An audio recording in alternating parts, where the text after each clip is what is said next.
Hello दोस्तों, स्वागत है अकाउंट सीजी फंडा के अगले वीडियो में, दूसरे वीडियो में, जो कि बेस्ड है पार्टनरशिप के फंडामेंटल पे।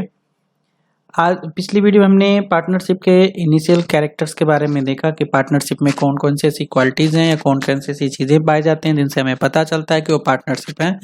अब उसकी एक और पॉइंट को देखते हैं कि जो लायबिलिटी ऑफ पार्टनर्स है वो अनलिमिटेड होता है, और जैसे फर्म की भी लायबिलिटी अनलिमिटेड होती है उसी तरीके से पार्टनर्स की भी लायबिलिटी अनलिमिटेड होती है। देखते हैं कैसे। मान लीजिए एक फर्म है जिस फर्म का एसेट्स है 5 लाख और उसकी लायबिलिटी जो है वो है 10 लाख।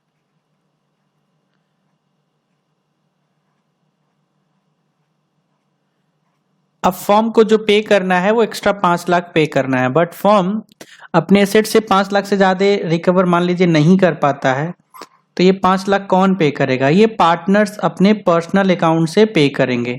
पार्टनर्स जो है अपने पर्सनल अकाउंट से पे करेंगे।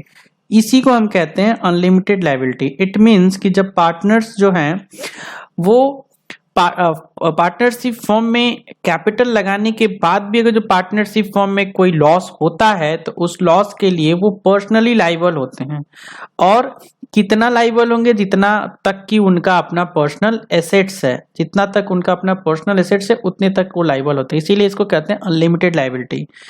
लिमिटेड लायबिलिटी कॉन्सेप्ट, ये लिमिटेड लायबिलिटी पार्टनरशिप एक्ट 2008 में बताया गया है, जिसमें पार्टनर्स की जो लायबिलिटी है वो आपसी सहमति से डिसाइड की जाती है, मतलब अनलिमिटेड नहीं होती है। उसके कुछ फीचर्स हैं।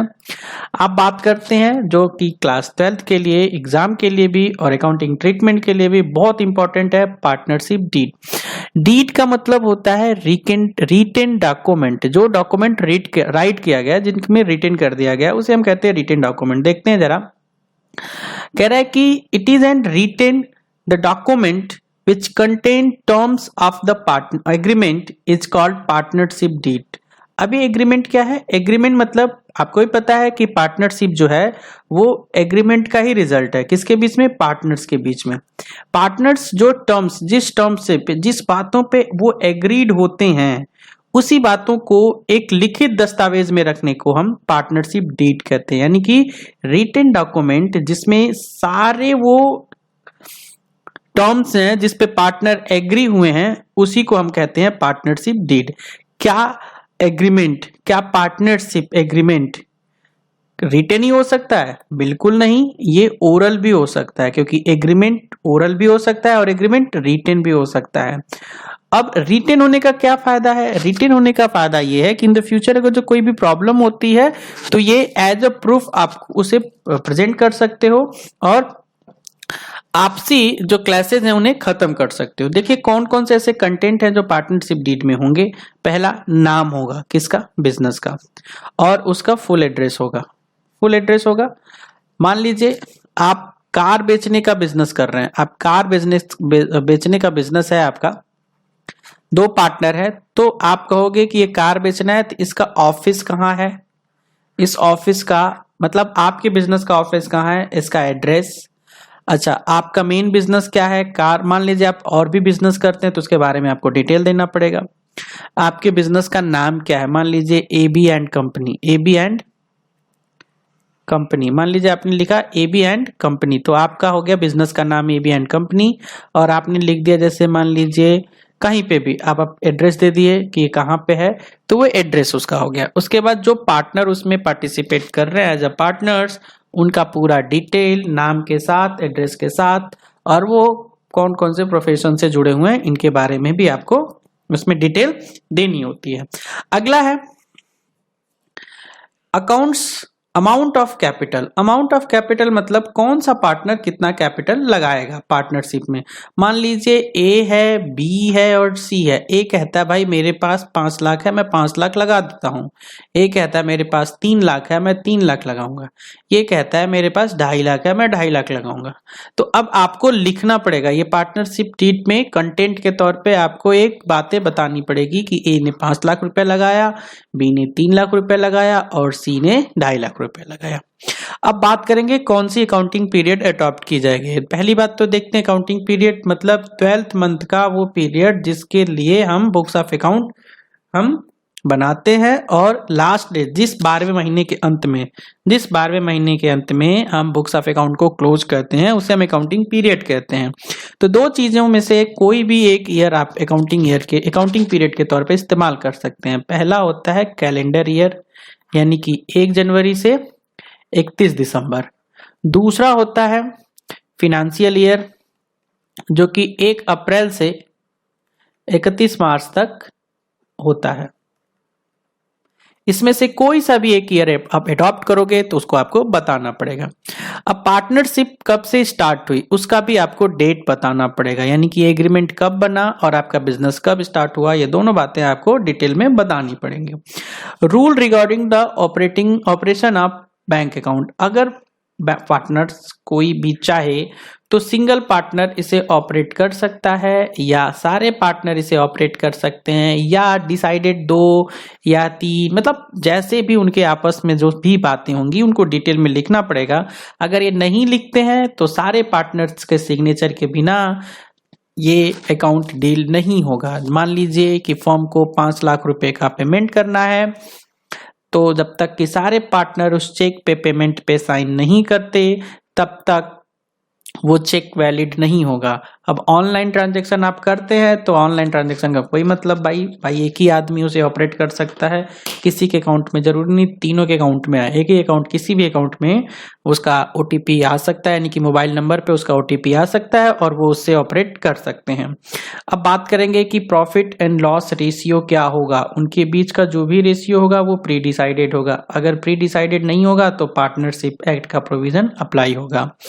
अगर इंटरेस्ट दिया जाएगा कैपिटल पे तो उसका क्या रेट होगा, अगर लोन पे इंटरेस्ट चार्ज किया जाएगा या दिया जाएगा तो उसका क्या रेट होगा, और ड्राइंग पे इंटरेस्ट चार्ज किया जाएगा या चार्ज किया जाएगा तो उस पर क्या रेट होगा, इसके बारे में भी बताना होगा, डिटेल देना होगा। Mode of auditor appointment, auditor को कैसे आप अपॉइंट करते हो। ऑडिटर जो होगा, ऑडिटर वो होता है जो बुक्स ऑफ अकाउंट पार्टनरशिप का चेकिंग करता है कि इसका लीगल जो फॉर्मेलिटीज हैं वो सारी पूरी की गई हैं, अकाउंटिंग स्टैंडर्ड सारा अप्लाई किया गया है, रिलेटेड लॉ के सारे प्रोविजन अप्लाई किए गए हैं, उन्हें हम कहते हैं जनरली इंडिया में सीए करते हैं। सैलरी कमीशन, जो भी पार्टनर्स को कुछ भी पे किया जाएगा, किसी भी पार्टनर को पे किया जाएगा तो इसके बारे में भी पूरा डिटेल पार्टनरशिप डीड में बतानी होगी। अगर राइट्स आप अलग अलग करना चाहते हो, मतलब कुछ डिफरेंसेस करना चाहते हो प्रोविजंस जो पार्टनरशिप एक्ट के अलावा है, कुछ और राइट और ड्यूटी आप देना चाहते हो, लायबिलिटी बढ़ाना चाहते हो तो उसको भी आप क्या करोगे डिटेल में लिख दोगे। किसी की राइट और ड्यूटीज को थोड़ा कम करना चाहते हो, हालांकि ये कभी भी याद रखिएगा कम करने के केस में कभी भी ये लॉ को ओवर रूल्ड नहीं कर सकता, बट आप कुछ अपना अगर जो उसमें अलग से करना चाहते हैं तो आपको डिटेल देनी पड़ेगी। Treatment of loss arising out of insolvency, insolvency का मतलब क्या होता है, इंसॉल्वेंसी का मतलब होता है जैसे मान लीजिए कि आपका पर्सनल एसेट्स 50,000 है तो आप मैक्सिमम लायबिलिटी 50,000 तक ले सकते हैं अपने सर पे, यानी कि आप अगर जो लोन लेना चाहते हैं तो मान लीजिए आप 50,000 आपका मैक्सिमम आपकी लोन कैपेसिटी है तो इसको कहते हैं आप 50,000 तक जो लोन लेते हैं तो आप सॉल्वेंट हैं। लेकिन जैसे ही आप 50,000 से ज्यादा लेते हैं और आप पे करने की कैपेसिटी नहीं होल्ड करते हैं तो आप इंसॉल्वेंट हैं। इंसॉल्वेंसी तब व्यक्ति तब डिक्लेयर होता है जब कोर्ट प्रोसीजर फॉलो करता है। अगर कोई पार्टनर एक या एक से अधिक पार्टनर इंसॉल्वेंट हो जाते हैं तो उनकी जो लॉस अराइज होगा, उनकी वजह से जो लॉस उत्पन्न होगा उसको क्या किया जाएगा और किस हिसाब से वो पार्टनर्स जो रिमेनिंग पार्टनर हैं वो कैसे उसको सॉल्व करेंगे, कैसे उसे सेटल करेंगे, इसके बारे में भी आपको डिटेल देनी पड़ेगी। आप पार्टनरशिप डिटमिस की पूरी डिटेल दे सकते हैं। Settlement of account of dissolution of form, अब देखिए दो चीजें होती हैं, डिसोल्यूशन ऑफ फॉर्म और dissolution of partnership. Dissolution of partnership का मतलब, डिसोल्यूशन मतलब होता है किसी भी चीज को खत्म करना। तो जब हम बात करेंगे कि पार्टनरशिप को खत्म करना,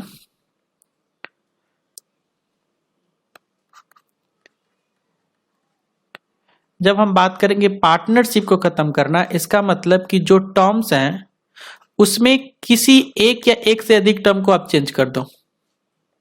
एक से अधिक टर्म को आप जब चेंज करोगे तो आप पाओगे कि ये जो टर्म्स पुराने टर्म से वो बदल गए। जब पुराने टर्म बदल गए तो आप देखिए, जब पुराने टर्म बदल गए तो आप देखिए कि चेंज होना, ये टर्म में चेंज होना ही नया एग्रीमेंट बना देता है, और न्यू एग्रीमेंट ही पार्टनरशिप, पुरानी पार्टनरशिप को बदल के न्यू पार्टनरशिप क्रिएट कर देती है।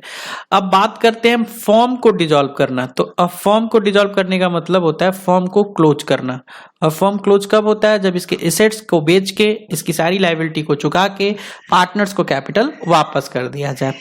तो कह रहा है कि जो कोई डिस्प्यूट एराइज होगा तो इसके बारे में भी बताना होगा कि ये कैसे सेटलमेंट होगा, रिजोल्यूशन ऑफ पार्टनरशिप कैसे सेटलमेंट होगी। अब बात करते हैं, मान लीजिए जो कोई डिस्प्यूट्स आ गया, अगर कोई डिस्प्यूट्स आ गया पार्टनर्स के बीच में, तो डिस्प्यूट्स को किस हिसाब से सॉल्व करना है इसके बारे में भी डिटेल आप दे सकते हैं।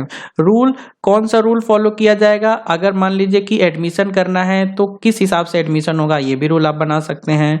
रिटायरमेंट होगा पार्टनर्स का तो किस हिसाब से रिटायरमेंट होगा। जैसे मान लीजिए आप एज को आधार बना सकते हैं कि 60 साल के आप हो गए तो अब आपको रिटायर होना पड़ेगा, या फिर आप कहते हैं कि जैसे आप 70 साल के हो गए तो आप रिटायर हो गए, या एक पर्टिकुलर टाइम पीरियड के बाद आप रिटायरमेंट दे रहे हैं कि आप 10 साल ने, जो आपने 10 साल इस बिजनेस में काम कर लिया तो आपको रिटायर होना पड़ेगा। आपका अपना मर्जी, आप जो भी करना चाहें। या फिर आप कहते हैं कि आप इच्छा अनुसार रिटायरमेंट ले सकते हैं। डेथ के केस में पार्टनर्स का पैसा उसके लीगल हायर को किस हिसाब से ट्रांसफर किया जाएगा। इट मीन्स डेथ के केस में जो पार्टनर्स का ड्यूज बनेगा वो ड्यू किस हिसाब से ट्रांसफर किया जाएगा। और भी कोई बहुत सारे मैटर्स होते हैं जो कि बताना पड़ता है।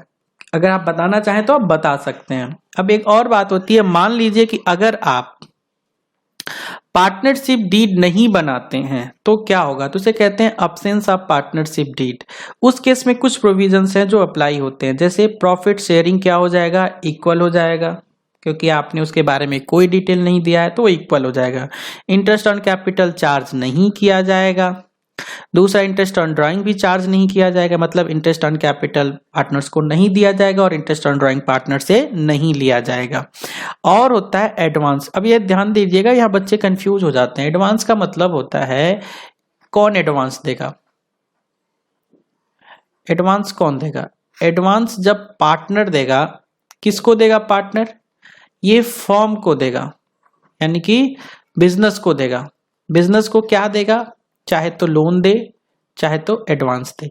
तो जब पार्टनर एक्स्ट्रा पैसा एज अ लोन और एज अ एडवांस फर्म को देगा अपने कैपिटल के अलावा, तो इसको ना, अगर पार्टनरशिप डीड में इसके बारे में, इसी इंटरेस्ट और लोन के बारे में आपने कोई भी डिटेल नहीं दिया है, तो प्रोविजन ऑफ पार्टनरशिप एक्ट 1932 कहता है कि रेट ऑफ इंटरेस्ट क्या हो जाएगा? 6% मिलेगा। किसे? पार्टनर को, जिसने लोन एंड एडवांस दिया है। किसको? फर्म को।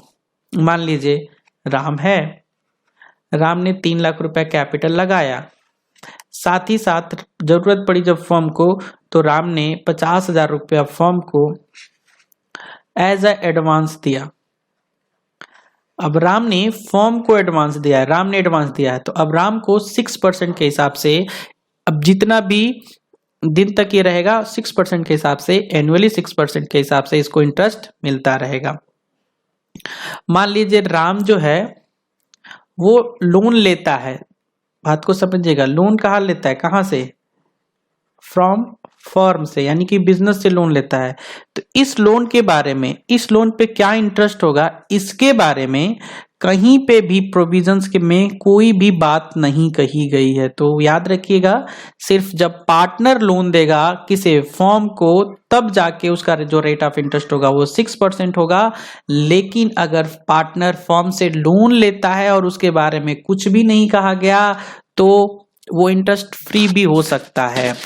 अब बात करते हैं रेम्युनरेशन की। रेम्युनरेशन क्या है? रेम्युनरेशन जब पार्टनर जो होता है काम करता है, याद रखिएगा, इसको कहते हैं मेहनत के बदले कमाया हुआ पैसा। जैसे मान लीजिए कि मैं पढ़ाता हूं बच्चों को, तो मुझे बच्चे सैलरी नहीं देते, फीस देते हैं। इसी फीस को हम रेम्युनरेशन कहते हैं। जैसे हमारे देश के जो भी एमएलए एमपी हैं वो सैलरी नहीं पाते, वो क्या पाते हैं? रेम्युनरेशन पाते हैं।